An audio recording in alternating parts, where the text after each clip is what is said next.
शरद पवारांची बाजू घेतल्यास त्याला नोकरीवरून काढून टाकण्यात येत असल्याचा आरोप आमदार रोहित पवारांनी अजित पवार गटावर केला। पवार साहेबांच्या बाजूने सोशल मीडियात व्यक्त झालं तर त्याला नोकरीवरून काढण्याचा उद्योग मलिदा गँग करते। विचारांच्या आणि निष्ठेच्या बाजूने असलेल्या लोकांचे रोजगार घालवले जात असतील तर अनेकांना राजकीय बेरोजगार करण्याची ताकद याच बारामतीकरांमध्ये आहे, असेही रोहित पवार म्हणाले। चांद्रयान 3च्या यशानंतर आता लवकरच चांद्रयान 4 मोहीम राबवली जाणार आहे। या मोहिमेअंतर्गत चंद्राच्या पृष्ठभागावरून पृथ्वीवर माती आणण्यात येणार असल्याची माहिती इस्रोने दिली आहे। चंद्रावरील माती पृथ्वीवर आणण्यासाठी एक खास रोबोट तयार करायचा आहे, असे इस्रोचे अध्यक्ष एस सोमनाथ यांनी म्हटले। अंतराळ संस्था भविष्यात चांद्रयान 4, 5, 6 आणि 7 मोहिमा राबवणार असल्याची माहितीही एस सोमनाथ यांनी दिली।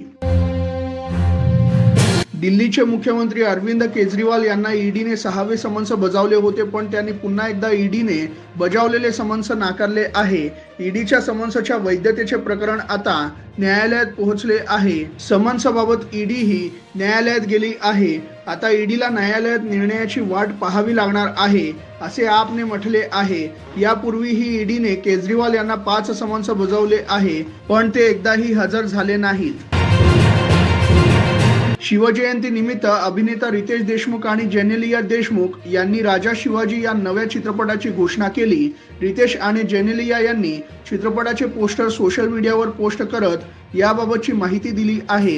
या चित्रपटाचे दिग्दर्शन रितेशने केले आहे, तर चित्रपटाची निर्मिती ज्योती देशपांडे आणि जेनेलिया यांनी केली आहे। शिवरायांवरील चित्रपट पडद्यावर साकारण्याचे स्वप्न असल्याचे रितेशने म्हटले आहे। येत्या 20 फेब्रुवारीपर्यंत सगळे सोयऱ्यांबाबतच्या अध्यादेशाची अंमलबजावणी करा, नाहीतर मोठा निर्णय घेतला जाईल, असा इशारा मनोज जरांगे यांनी पुन्हा सरकारला दिला आहे। आज पुढल्या आंदोलनाची दिशा जाहीर केली जाईल, असेही त्यांनी सांगितले। दरम्यान ज्या आमदारांना मराठा समाजाने मोठे केले तेच आता आमच्या विरोधात बोलत आहेत। त्यांनी अध्यादेशाच्या अंमलबजावणीसाठी आवाज उचलला पाहिजे, असेही जरांगेंनी यावेळी स्पष्ट केले। मुंबई शहरात 4136 शिक्षकांना निवडणुकीच्या कामासाठी नेमण्यात आले। एवढे शिक्षक बाहेर गेल्यावर मुलांना शिकवणार कोण, असा सवाल मनसे अध्यक्ष राज ठाकरेंनी केला आहे। कोणीही निवडणुकीच्या कामावर रुजू होऊ नये। शिक्षण विभाग काय कारवाई करते मी पाहतोच। शिक्षकांचे काम मुलांना शिकवणे आहे, यासाठी निवडणूक आयोगाने दुसरी यंत्रणा उभी करावी, निवडणूक आयोगावर कारवाई करावी, असे आवाहनच यावेळी राज ठाकरेंनी दिले। मराठा आरक्षण हा मुद्दा राज्याचा नाही, विशेष अधिवेशनाने काही होणार नाही, हा केंद्रातला आणि सुप्रीम कोर्टातला विषय आहे, असे वक्तव्य मनसे अध्यक्ष राज ठाकरेंनी केले आहे। याच्यामध्ये तांत्रिक समस्या आहेत, ते सुटल्याशिवाय हा विषय पुढे जाणार नाही।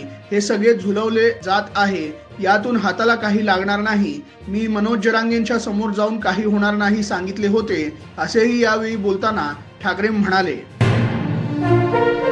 टाटा समूहाचा उद्योग जगभरात पसरला आहे।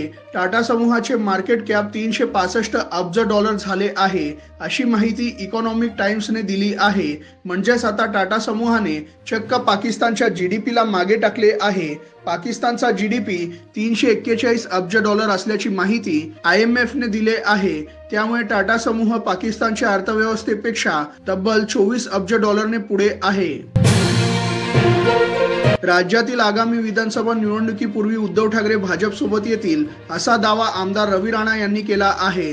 अहंकारात उद्धव ठाकरेंना बाळासाहेबांच्या विचारांचा विसर पडला होता, त्याचे चिंतन मातोश्रीवर सुरू आहे। उद्धव ठाकरेंना आता मोदींशिवाय पर्याय नाही। ठाकरे मोदींसोबत संपर्क साधण्याचा निर्णय करत आहेत। लवकरच मोदींच्या नेतृत्वाला उद्धव ठाकरे स्वीकारतील, असेही यावेळी बोलताना आमदार रवी राणा म्हणाले। राजे अनेक होऊन गेले, अनेक संस्थानिक होऊन गेले, पण छत्रपती शिवाजी महाराज यांच्यासारखे कोणी नाही, असे म्हणत शरद पवार यांनी छत्रपती शिवाजी महाराजांच्या जयंतीनिमित्त विनम्र अभिवादन केले। छत्रपती शिवाजी महाराज यांचे व्यक्तिमत्व घडवण्यात फक्त माँसाहेब जिजाऊंचा वाटा आहे।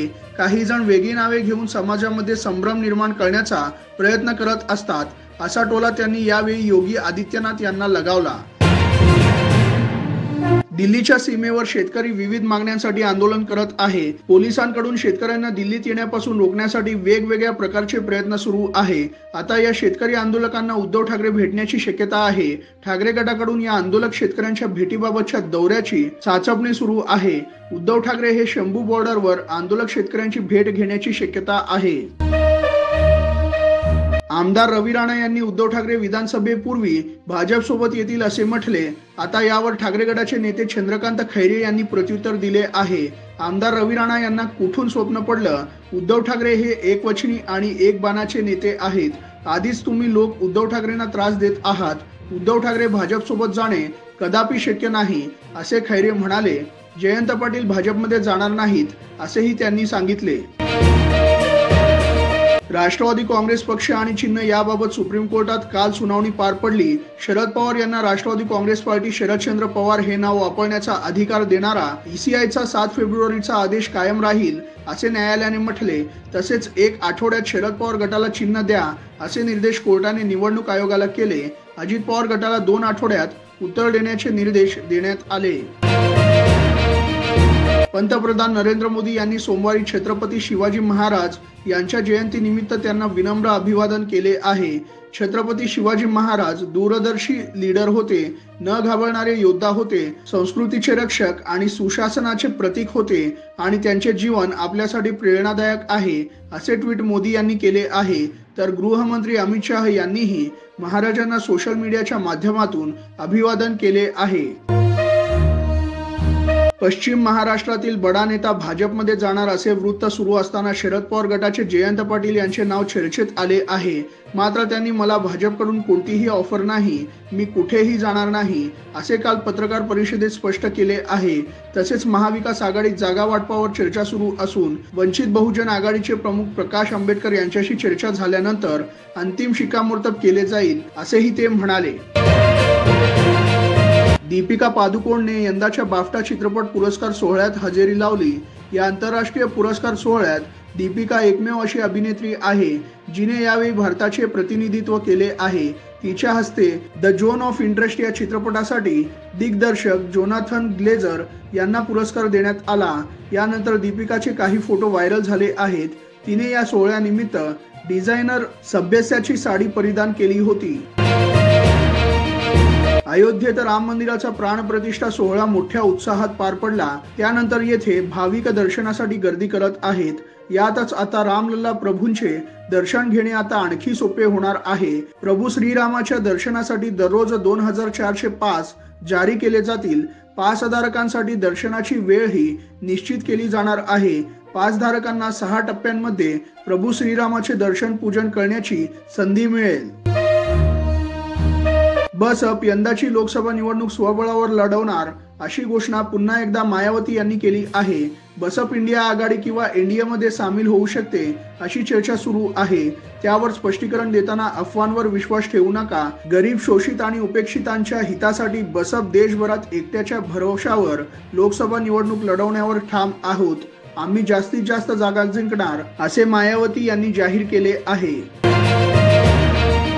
करण जोहरच्या प्रोडक्शन हाऊसने तयार केलेली वेब सिरीज लव्ह स्टोरी यावर 5 देशात बंदी घालण्यात आली आहे। ट्रान्सजेंडरवर आधारित ही वेब सिरीज आहे। या सिरीजच्या 6व्या भागावर सौदी अरेबिया, इंडोनेशिया, संयुक्त अरब अमिरात, तुर्की आणि इजिप्त या देशांनी बंदी घातली आहे। या वेब सिरीजच्या लव्ह बियॉन्ड लेबल्स या भागात कोलकातामधील ट्रान्सजेंडर कपल तिस्ता आणि दीपन यांची प्रेम कहाणी दाखवण्यात आली आहे।